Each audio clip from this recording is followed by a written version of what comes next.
wabarakatuh. Hello everyone, let me introduce myself. My name is Eka Susanti with NPM 224110106 from Management Class 22B. Here I will explain about capital structure analysis. Understanding capital structure.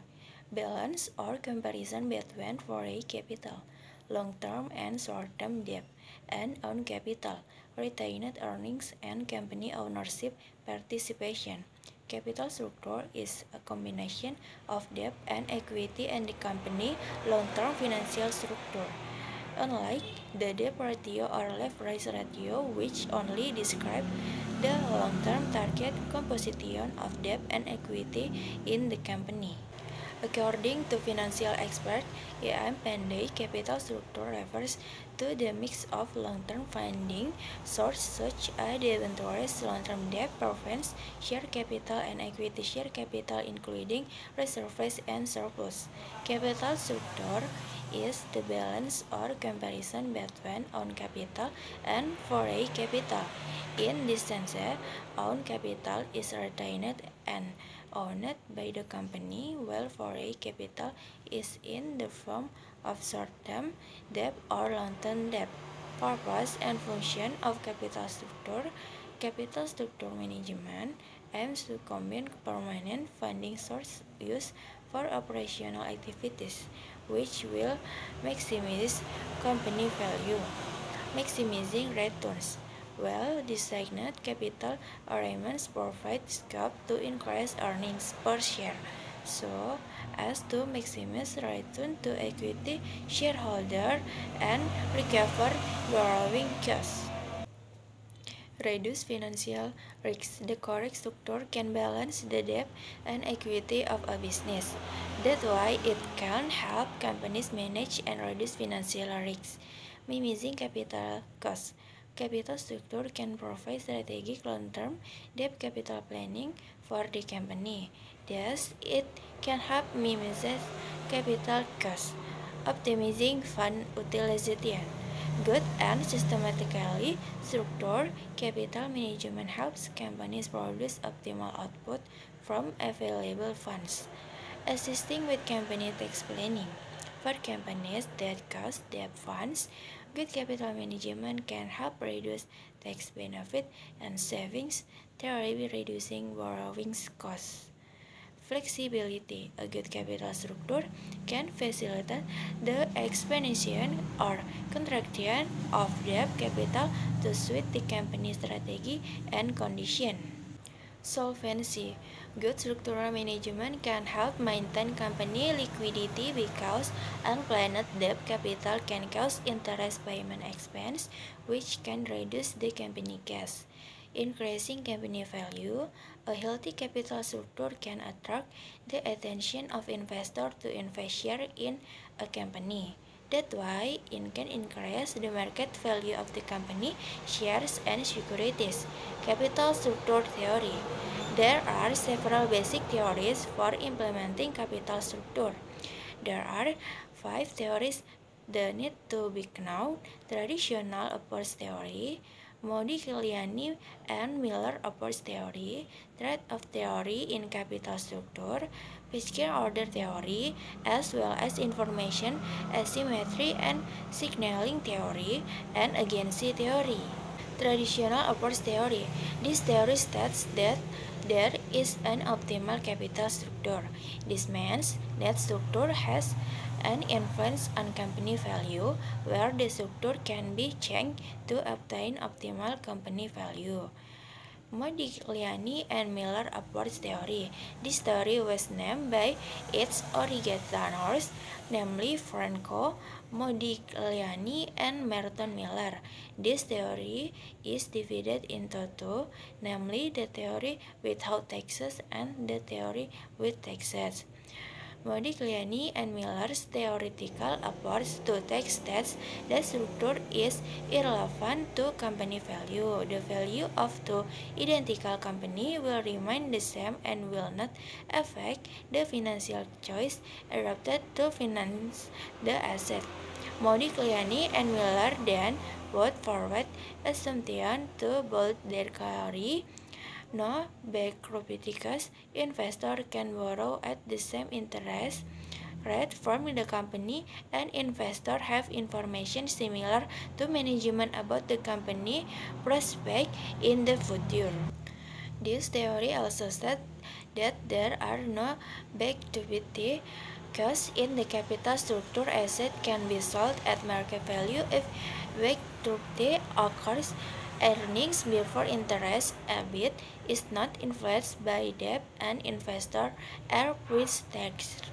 Meanwhile, Modigliani and Miller's theoretical approach to taxes states that taxes are paid to the government, meaning it becomes a cash outflow for the company. Company debt is tax deductible, so it can save tax expenses. Trade-off theory. This theory determines the optimal structure by including several factors, such as taxes, agency costs, or financial hardship. However, it still maintains an assumption of systematic information and market efficiency. So, business people will think about saving taxes and financial costs. Pecking order theory. This theory states that the higher the profit level a company, the lower the level of debt. Specifically, companies have an order of preference in the use of funds with the following scenarios. The company chose an interval view obtained from profit resulting from company activities. The company consults a target payout ratio based on estimate investment opportunities. There is a constant policy combined with fluctuation and investment opportunities without prediction, so that cash flow is greater than investment expenditure. If an external view is required, the company will issue the safest securities first. That is the scenario used as reference in the use of funds in the pecking order theory. Information asymmetry and signaling theory. This capital structure theory states that parties related to the company do not have the same information about the company risks. There are two types of theory in it, namely mirrors and Maljeev and signaling. According to mirrors and Maljeev theory, there is information asymmetry that occurs between managers and outside parties. Managers have more complete company information than outsiders. According to signaling theory, the development of capital by using debt in the structure a signal conveyed from managers to the market. Managers ensure the company prospect but with increasing shares and communicate to investors. Agency theory. This theory states that structure and create to reduce conflict between groups with interest. Factors affecting capital structure. There are several factors that influence capital structure that you need to know, including asset structure. Tangibility, according to Weston and Brigham, asset structure is the balance comparison between fixed asset and total asset.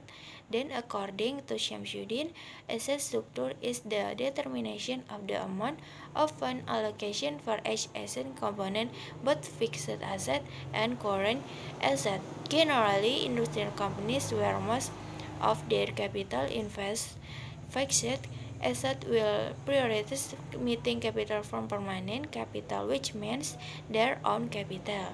Meanwhile, debt is complementary. Companies with increasingly large asset, especially current asset, will tend to prioritize meeting funding needs with debt. This shows the influence of asset structure of the capital structure of a company. Growth opportunities. Growth opportunity is the company opportunity to grow the future. However, according to Cortini and Arianto, growth opportunity is a change in the total asset owned by company. A companies have the opportunity to invest in profitable things. Company size, firm size. Large company tend to diversify their product as well with determined location to gain as much profit as possible. Therefore, the company will be better prepared to face a crisis due to its larger size. Meanwhile, small companies find it difficult to do this, making them more vulnerable to bankruptcy. Profitability. Companies with high profit generally have more internal funds. This means that the company has lower debt because of sufficient internal funds. This can affect capital structuring. Business risks. This factor can be one of the reasons companies experience difficulties in obtaining external funding, which will have a negative impact on the use of company asset for funds.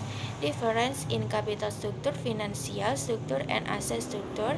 Apart from capital structure, there are also the terms financial structure and asset structure. All three have different meanings. Financial structure refers to the net worth or owner equity and liabilities, both long-term and short-term, while capital structure refers to the proportion of long-term debt and equity in the total capital structure. Meanwhile, asset structure always structure is a balance or comparison, both in absolute of the terms between current asset and fixed asset. That's all the explanation for me. Thank you and wassalamualaikum warahmatullahi wabarakatuh.